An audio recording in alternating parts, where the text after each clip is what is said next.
carane Mbah Mun, mahar ini sesuatu yang sangat berkah, apalagi kalau mahar itu digunakan untuk yaitu dagang. Nah, maka dagang tersebut itu akan barokah. Dan ini banyak yang membuktikan, yaitu terutamanya santri-santrinya Mbah Mun. Ya sebagaimana saya dengar sendiri, yaitu santrinya Mbah Mun yang sekarang jadi penghulu di Singosari, namanya yang dari Batu itu. Nah, itu sama. Berarti maharnya yang dikasihkan ke istri digunakan untuk modal usaha, yaitu pakaian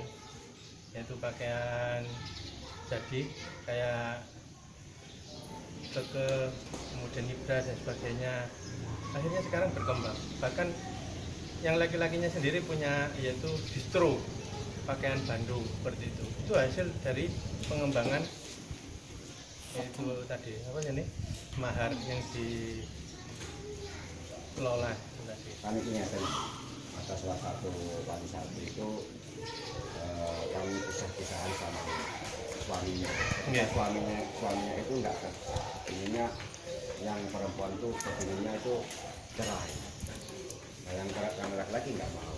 Akhirnya lama-lama selama satu minggu akhirnya mau menyelidiki lagi. Terus bertanya ke saya, apa sih artinya tajhad itu? Jadi ya, pokoknya kan nyelidiki apa aja syaratnya.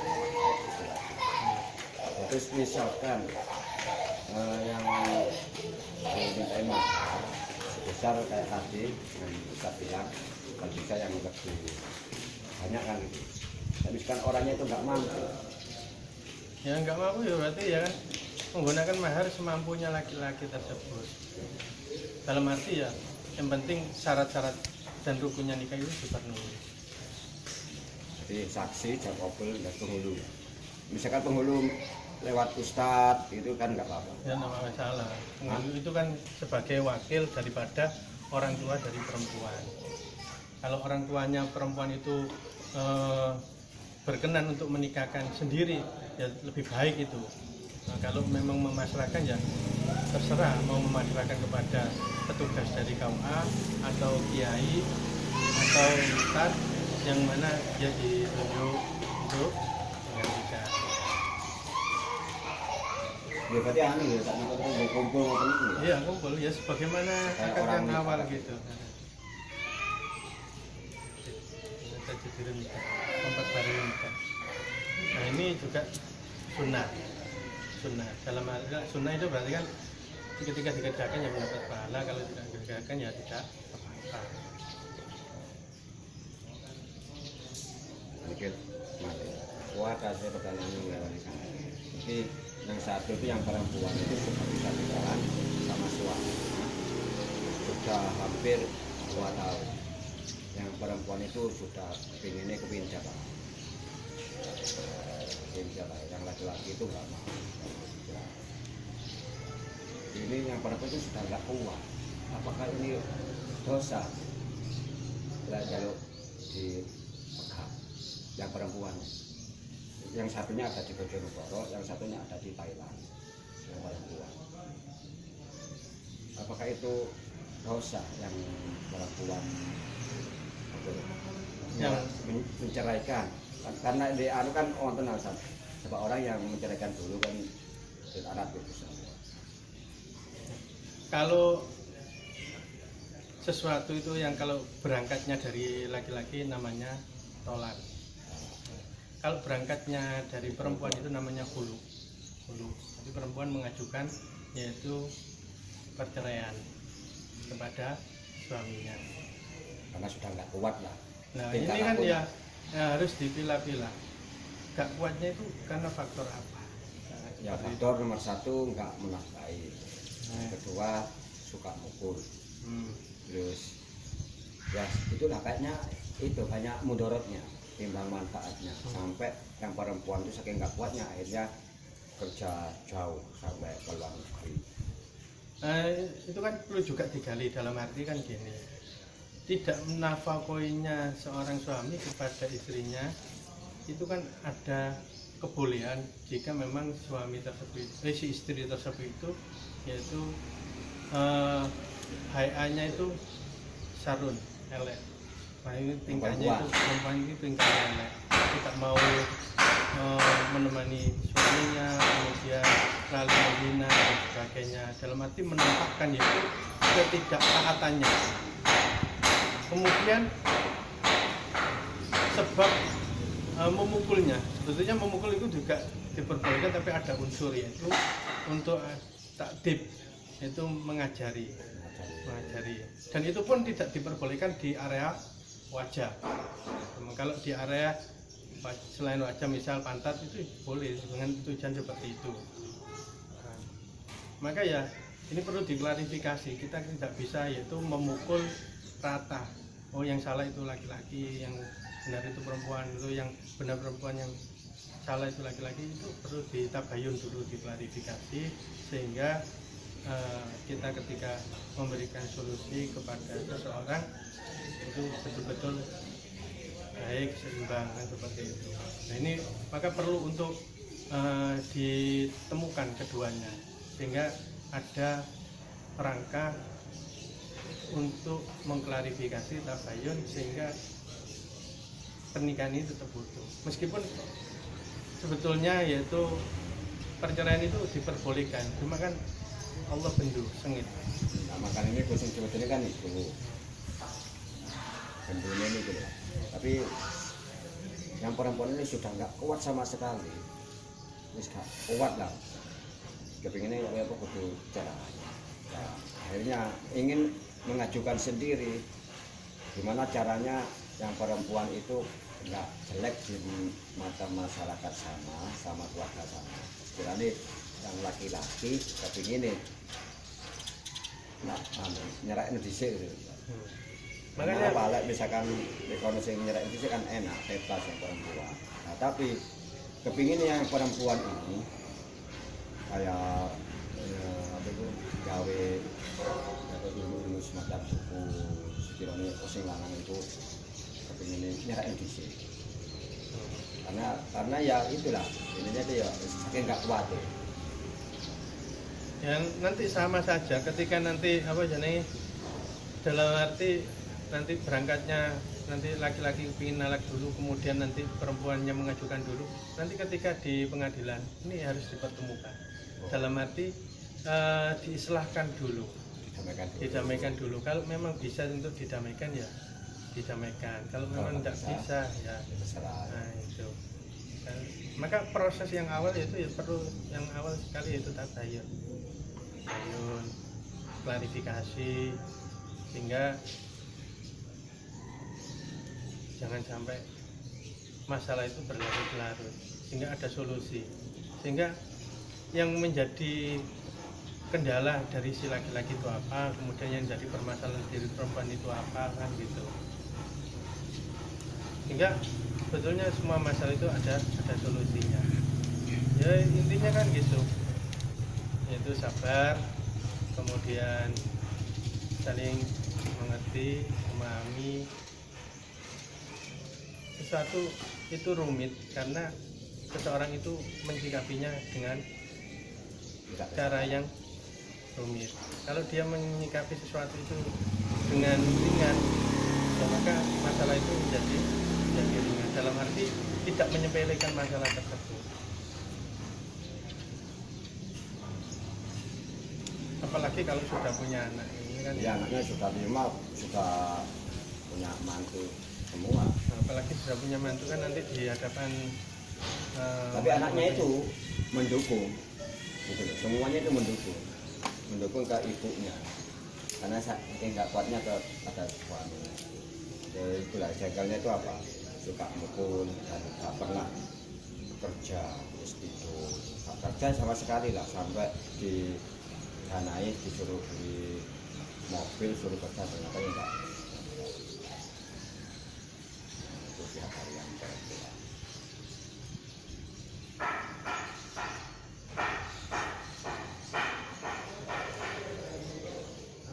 Sebetulnya kalau kita melihat ya di dalam kitab yaitu Ukudul Ijan, sabarnya orang perempuan menghadapi seorang laki-laki itu nanti pahalanya yaitu sebagaimana pahalanya yaitu Siti Asia. Seperti tidak bisa. Siti Asia. Siti Asia itu siapa? Yaitu istrinya, yaitu istrinya Raja Fir'aun. Oh, tidak bisa. Maka dengan kekejamannya Fir'aun dan sebagainya seperti itu, sehingga dengan ketabahan istrinya, maka dan ini akan diperoleh bagi seorang istri dengan sabar. Sama halnya ketika seorang suami dengan punya istri yang tabiatnya jelek, maka dia akan mendapatkan pahala sebagaimana pahalanya yaitu Nabi Ayub alaihissalam, yang mana diuji oleh Allah karena yaitu kesyirikan daripada setan. Melihat ketaatan Nabi Ayub dengan banyaknya yaitu harta yang dimiliki, kebun, kemudian ternak, kemudian ketampanannya dan sebagainya, sehingga setan ini bilang kepada Allah, iya Ayub taat kepadamu karena dia memiliki banyak fasilitas. Coba kalau fasilitas itu dihilangkan, akhirnya mau silakan, yang penting jangan sampai yaitu hatinya dan lisannya akhirnya teruji, hartanya tanamannya mati semua, hewannya mati, kemudian dikasih sakit, tapi hatinya tidak boleh sampai yaitu dimakan oleh set atau belatung. Tapi Nabi Ayub tetap ibadah, bahkan saking hebatnya ketika ibadah set itu belatung-belatung itu dikumpulkan, setelah ibadah dikembalikan lagi. Nah, itu pahalanya orang laki-laki kalau mau sabar seperti itu. Nah, semuanya itu kan ya tujuannya adalah untuk meningkatkan yaitu derajat seseorang itu di mata Allah. Sebab ujian itu tidak mungkin lepas daripada kemampuan seseorang. Kan Allah sudah mengatakan la yukallifullahu nafsan illa wus'aha. Jadi seseorang itu diuji tidak mungkin di luar batas kemampuannya. Ya itu berarti perlu ketika seseorang itu mau cerai dan sebagainya, perlu untuk dinasihati sehingga untuk supaya itu lagi itu pernikahannya. Di sini yang laki-laki yang saya katakan juga mendekati bulan puasa. Ketika orang ada sakti misalnya mau zakat, ya, mau zakat ke saya, kan saya kan mesti bilang, ya udah saya terima zakat. Terus sama saya itu saya pasrahkan ke orang yang zakat ke saya, ya boleh atau enggak. Karena saya itu melihat orang ini nggak mampu. Ya benar, saya terima zakatnya orang itu, saya terima. Tapi ketika saya terima, terus saya pasrahkan lagi ke, kan sama orang kan sudah dipasrahkan ke saya, sudah saya terima. Tapi sama saya karena saya melihat orang itu nggak mampu, akhirnya saya kasihkan ke orang itu. Itu boleh apa enggak? Ini nanti dilihat status sampean sebagai wakil atau sebagai yaitu asnaf, orang yang menerima zakat. Nah, kalau dari konteks semuanya itu, baik keberadaan sampean jadi wakil atau sebagai asnaf, ini ada kebolehan. Dalam arti kan gini, dalam arti ketika sampean jadi wakil, maka zakat ketika yang sampean terima kemudian sampean kasihkan, ini harus diucapkan ini adalah zakatnya si fulan. Seperti itu. Orang yang tadi yang pasang saya. Ini zakatnya si fulan saya kasihkan kepada sampean. Nah, seperti itu. Kalau statusnya sampean ada sebagai asnaf, ya asnaf, ya mungkin masuk yang mana lah? Mungkin masuk kepada yaitu istilahnya sabilillah, orang yang berjalan di jalannya Allah, syiar dan sebagainya. Ya, seperti itu lah. Nah, kemudian maka zakat itu sudah gugur di sampean, sehingga sampean mengasihkan zakat itu nggak usah bilang ini dari si A, si fulan, dari si fulan, nggak usah, ini sudah cukup. Nah, maka permasalahan yang harus diambil sikap ketika kita menjadi panitia zakat itu, kalau bisa zakat itu jangan dicampur jadikan satu. Jadi dari masyarakat yang setor kepada kita, kemudian kita sok berasnya dari satu tempat, kemudian yang lain datang, kemudian kita sok lagi, kemudian kita yang lain datang, kita sok lagi, akhirnya kan campur, sehingga kekhawatiran nanti di antara orang-orang yang berzakat itu ketika dia menerima zakat, karena dia termasuk golongan ghorim ya seperti itu, kemudian dia dikasih zakat, khawatirnya nanti dari zakat yang dia terima ada yaitu sebagian beras yang dia zakatkan, ada berapa butir beras itu yang dia terima dari zakatnya. Ini kan akhirnya zakatnya tidak sah jadi orang tersebut. Ya, maka ketika ada orang yang zakat ke panitia, ya diterima, kemudian kalau bisa ditulisi. Ini si A, kemudian datang lagi, ini zakatnya ditulisi, dijepret si B, sehingga nanti panitia itu enak ketika membagikan. Ini zakatnya si A, ini zakatnya si B, ini zakatnya si C, seperti itu. Itu yang kalau dikasihkan ke orang lain itu ya? Iya, seperti itu.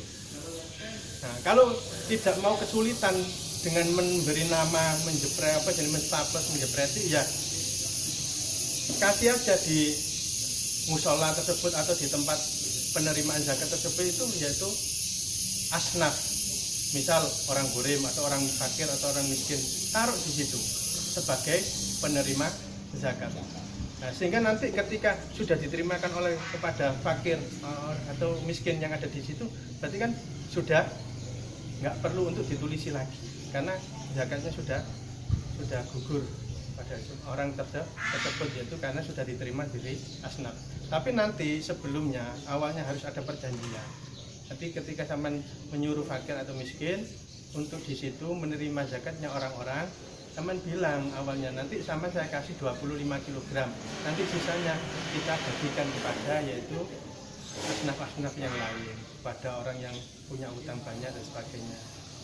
Nah, maka potensi penerima zakat yang model ghorim ini kayaknya semuanya punya potensi, karena orang itu mau tidak mau sekarang banyak punya sepeda motor juga dari hutang kredit, kemudian punya rumah, ambil perumahan, ngangsur dan sebagainya. Jadi potensi untuk menerima zakat itu ada, karena dia statusnya adalah ghorim, seperti itu.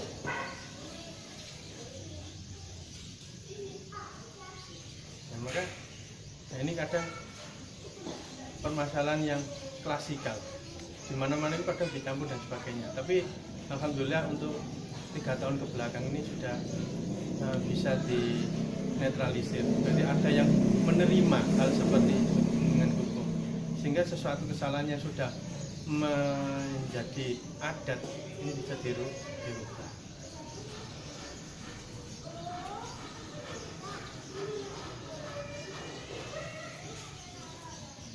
Nah, masalah zakat sendiri itu kan boleh dikeluarkan yaitu ketika awal puasa itu boleh, kemudian yaitu itu termasuk yaitu sunnah, kemudian ada wajibnya apa, yaitu setelah tenggelamnya matahari akhir bulan Ramadan itu wajib. Sampai kapan? Yaitu sampai dilaksanakan sholat Idul Fitri. Adapun setelah sholat Idul Fitri itu hukumnya makruh, tapi tetap boleh, tapi makruh. Kita sudah sholat Idul Fitri, iya diberikan. Cuma ada hukumnya, hukumnya makruh. Ya boleh, tapi hukumnya makruh. Jadi saya ini menjadi sebuah tanggungan sendiri.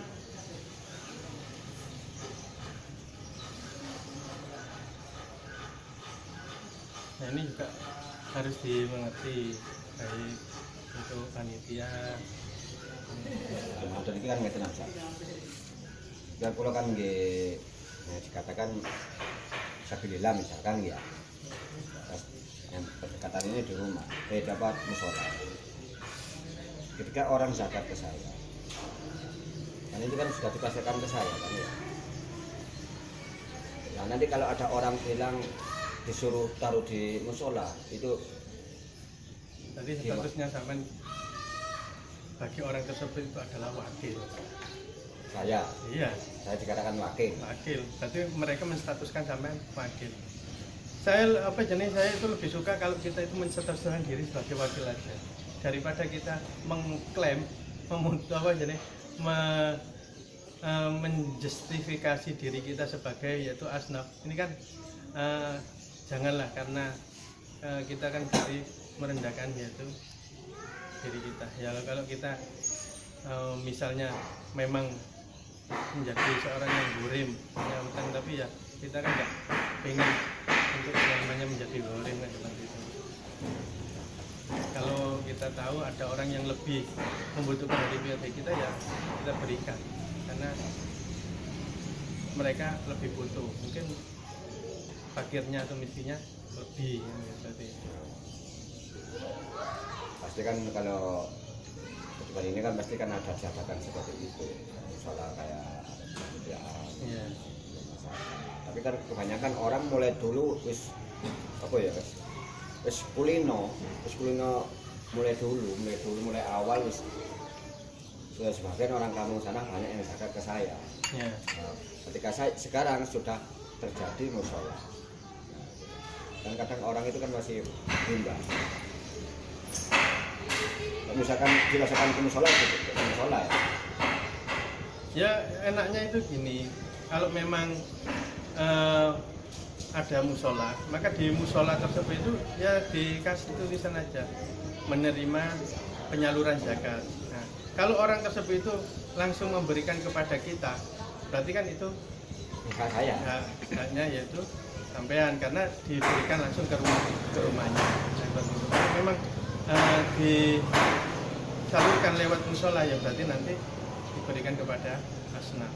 Dan asnaf ini minimal kan ada 8 asnaf itu ya, maka minimal untuk membagi zakat, misal ada zakat 2 kintal, ini boleh dibagikan minimal kepada tiga asnaf, fakir, miskin, burim. Nah itu bagi 3 boleh, pakai minimal itu, tidak boleh kurang dari 3 itu. Ini perlu dimengerti, sehingga nanti tidak dipukul rata kepada fakir miskin, berarti kan cuma 2 asnaf saja. Nah, ini berarti kurang dari batas ketentuan minimal, harus 3.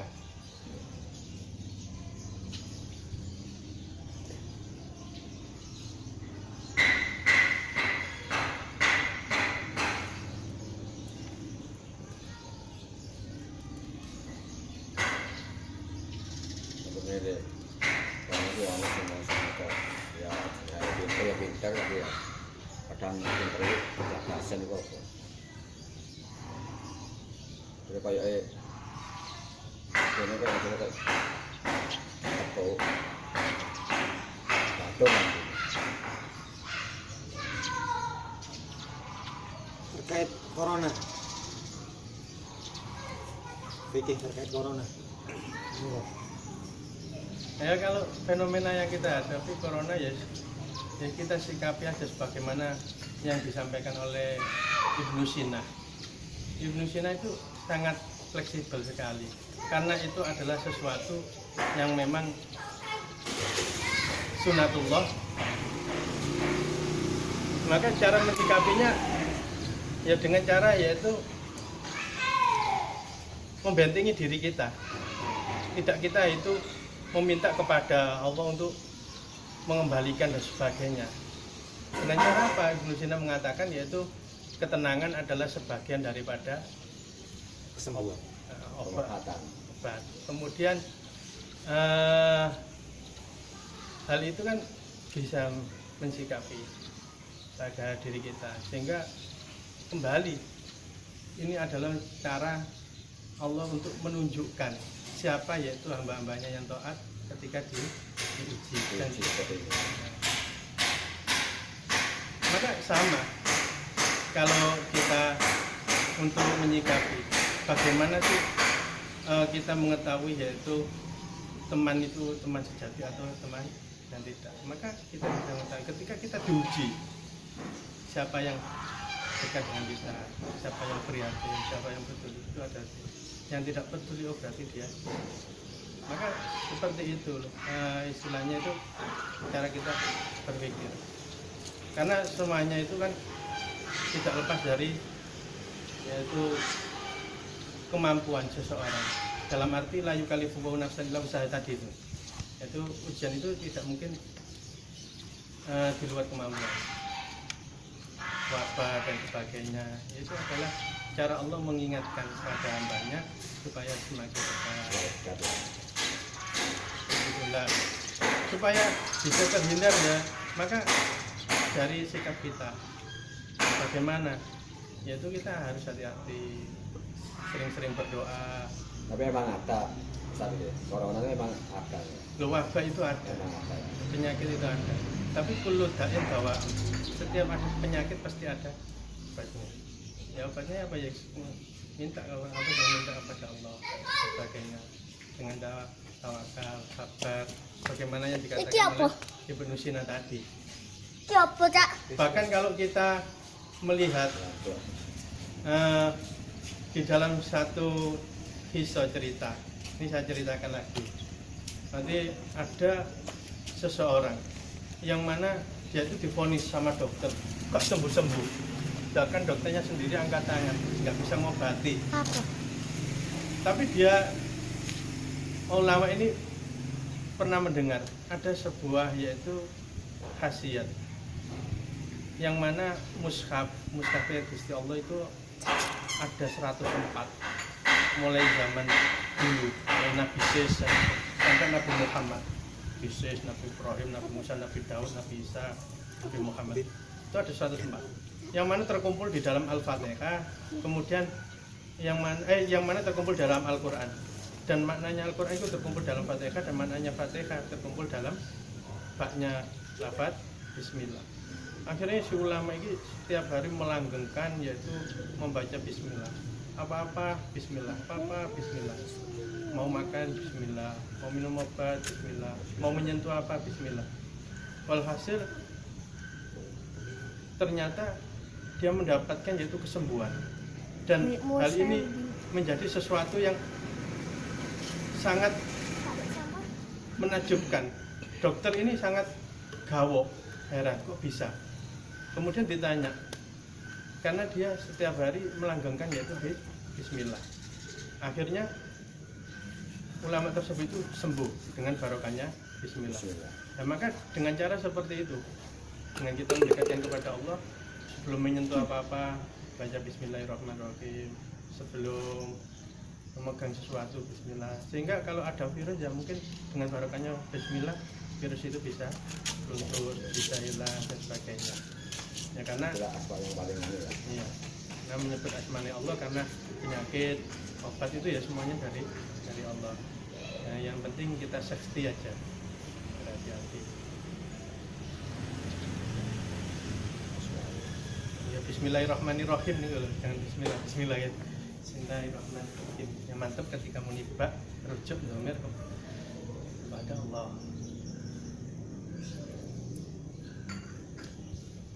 Kalau itu ada banyak itu ceritanya juga.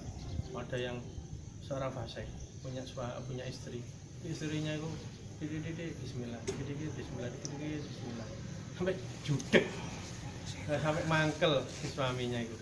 Saking seringnya mau coba Bismillahirrahmanirrahim. Akhirnya dikerjain sama suaminya, dikasih uang, kemudian disuruh untuk nyimpan. Akhirnya diterima sama suaminya. Bismillahirrahmanirrahim, kemudian disimpan di lemari Bismillah, naruh Bismillahirrahmanirrahim. Akhirnya diinceng sama suaminya, mau ditaruh di mana itu. Akhirnya tahu suaminya ditaruh di situ. Akhirnya malam-malam diambil itu. Setelah diambil, dimasukkan ke sumur, dibuang, supaya besok kalau ditanya tidak bisa ketemu lagi. Walhasil pagi-paginya diminta sama suaminya, mana uang yang saya kasih kemarin, tolong diambilkan. Dia dicari sama istrinya di lemari, buka lemari Bismillah, mengambil Bismillah. Akhirnya Allah perintah malaikat, malaikat kamu ambil uang yang ada di sumur yang dibuang oleh suaminya ini, kembalikan ke tempat asalnya. Itu diambil, ada uangnya tersebut. Akhirnya dikasihkan ke suaminya.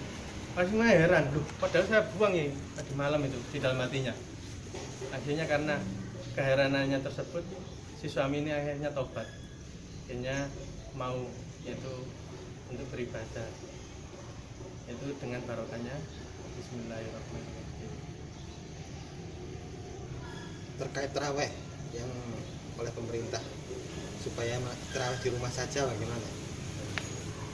Ya kalau terawih itu kan sunnah loh. Sunnah itu dalam arti ya ketika sampean mengerjakan ya boleh, ketika mendapat pahala, ketika tidak dikerjakan ya tidak masalah.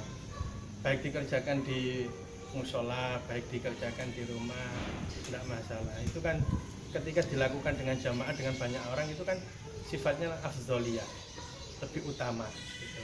Apakah nambah ganjaran apa gimana? Kalau jamaah lah. Kalau jamaah itu kan kemungkinan untuk bisa diterimanya itu kan lebih besar. Karena mungkin di antara kita ada satu orang yang khusyuk saja, maka jamaahnya semuanya kan akan diterima. Gara-gara khusyuknya satu orang. Makanya kan, itu kok disuruh terawih di rumah saja, kan enak, lebih baik jamaah. ya nggak apa-apa jamaah. Yang penting yaitu apa jenenge aturan pemerintah. Kita kan juga berpijak pada atiullah wa atiul rasul wa atiul amri. Kan gitu. Nah, amri itu siapa ya? Pemerintah. Ketika pemerintah yaitu kita di Indonesia itu pemerintah presiden lewat Kemenak kemudian memerintahkan untuk yaitu di rumah ya nggak apa-apa. Kalau memang boleh jamaah di musola ya pakai safety yaitu dengan jarak 1 meter ya nggak masalah.